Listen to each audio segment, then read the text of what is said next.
The Tiwi people come from the Melville and Bathurst Islands, two islands found off of the coast of the Northern Territories of Australia. They have allegedly been there for 15,000 to 20,000 years, but were only discovered in the early 1700s. This is when Dutch explorers found the island and started searching for valuable materials, but they were quickly driven out by the Tiwi people. This showed white colonizers that the Tiwi people were resilient and strong. After visits from many different groups, including Japanese pearlers, Portuguese slave traders, and British settlers, after they tried to colonize the islands in 1824, they were quickly driven out by the people again, and the intense heat and the isolation also drew them out. The Tiwi people have been isolated ever since they were discovered and refused to be colonized. This is shown through their language, which is completely unrelated to the surrounding Aboriginal and Australians. Only recently have they adapted some of the common Australian customs. The Tiwi people have 3 seasons: the dry season, which ranges from June to September, the mid-season, which ranges from April to May, and the wet season, which ranges from November to March. Right now, there are around 2,000 people populating the Tiwi Islands, most of which are the Tiwi people. Their language is very unique and bears no resemblance to the languages on the Australian mainland. It bears very little resemblance to other Indigenous groups around the area, too. Tiwi art ranges from paintings, sculptures, etchings, jewelry, and much more. It usually involves geometric shapes and lines and has bright, vivid colors with a black background. These colors do not come from ordinary paints, but are drawn from ochre, a natural clay found on the island. Sometimes this resource is burned to either change or enhance the color. For example, when yellow ochre is burned, it turns into a rich orange color. It is often used to tell stories and lessons about friendship throughout the community, as well as reinforce the Tiwi belief system. Tiwi religion focuses on ancestral spirits of those who lived in the past, including those who created the land, sea, and everything else. According to this group, the period of time where everything was being created was called the dream time. One of the Tiwi people's beliefs is that the spirits of the dead go to an island called Timban Bimbumi, or the home of the dead, a small island that is visible from the Tiwi Islands. They also believe that an elderly woman named Madunkala created the Melville and Bathurst Islands, but then disappeared to the Australian mainland after leaving her children on the islands. Ceremonies are very prominent in the Tiwi religion. They usually relate to the celebrations of life or death, as well as bringing the community together in order to create unity throughout the island. This group also largely incorporates music, dance, and art into their religion and ceremonies. Despite many colonizers attempting to change the Tiwi people's way of thinking and believing, including attempts to convert them into Christianity or Catholicism many times, the Tiwi people have continued to be resilient and stayed true to their faith. The Tiwi people are very focused around art and music.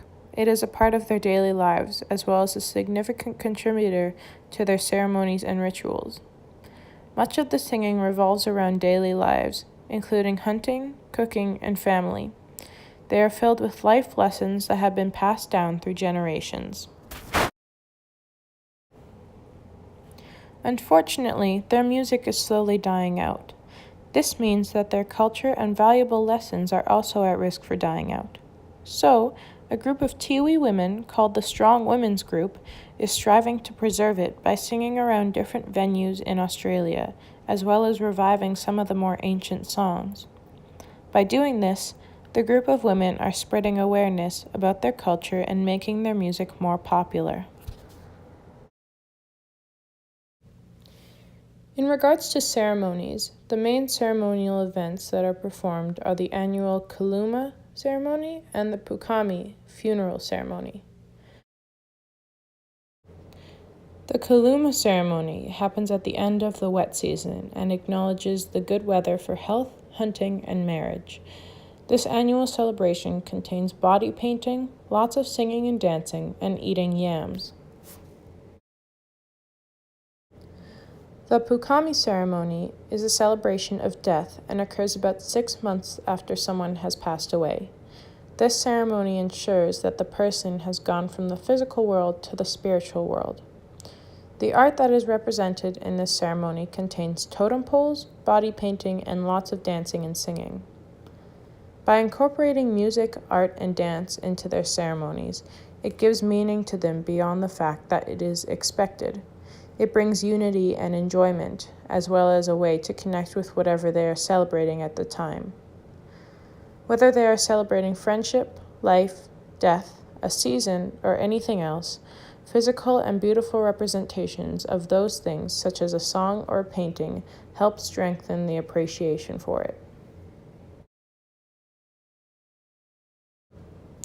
A lot has changed in regards to marriage, from before coming into contact with civilization to after contact with civilization. Before contact, women would typically get married once they start menstruation and continually remarry if her husband died or left. For men, they were allowed many wives, many of them being older because younger men had less eligibility and therefore would be given older women who had already had many husbands. Now, after contact, both men and especially women are still pressured to get married multiple times. However, there are currently many Tiwi marriages that contain partners from different ethnic backgrounds. This shows that although they have retained most of their original customs, the Tiwi people are becoming more accustomed to the versatility and variety of meanings of what marriage is. Another example of this growth is shown in the treatment of women over time. Before contact, women were often treated solely as objects that were used for male benefits. Although Tiwi women still face many pressures and difficulties in regards to marriage and everyday life today, there has been a lot of progress with the presence of women in their culture.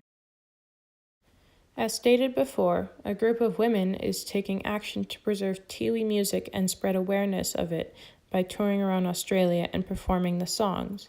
They're even trying to bring back ancient songs that haven't been played in many years. Another aspect of the Tiwi culture that has morphed over time is their inclusion of people from outside of the island. For a long time, the Tiwi people wanted nothing to do with anyone who wasn't a part of Tiwi descent. This is one of the reasons as to why they threatened or drove out anyone who came close to the island. Other reasons included fear of being colonized or raided. This lack of communication also resulted in the language being so different from any of the surrounding languages. However, as the Tiwi people have recently started including other races in their culture, it has evolved into something that many people can more easily understand. This includes the inclusion of different races in marriage, ceremonies, political decisions, and many other aspects of Tiwi culture. So, while this group has learned to include others, as well as women, they have become a better understood group that can be more easily respected and appreciated. This inclusion is shown through the easy access onto the Tiwi Islands that were not available before. There are now Tiwi art exhibits and museums open for the public on the islands that have become large tourist attractions. However, it is expected that the tourists do not disrupt the daily lives of the Tiwi people. Although this public accessibility may seem as the Tiwi people becoming lenient on their cultural ways and rituals, it actually demonstrates how resilient the group is. Although they are now no longer isolated from society, the Tiwi people have still maintained their original ways and stayed true to their ancient culture. This resilience was first evident when they refused to be colonized by British settlers, and is still evident today through their persistence and inclusion of others. Overall, the Tiwi people should be respected and admired as they have remained faithful to their ancestors, but have also evolved their culture to be more inclusive and welcoming.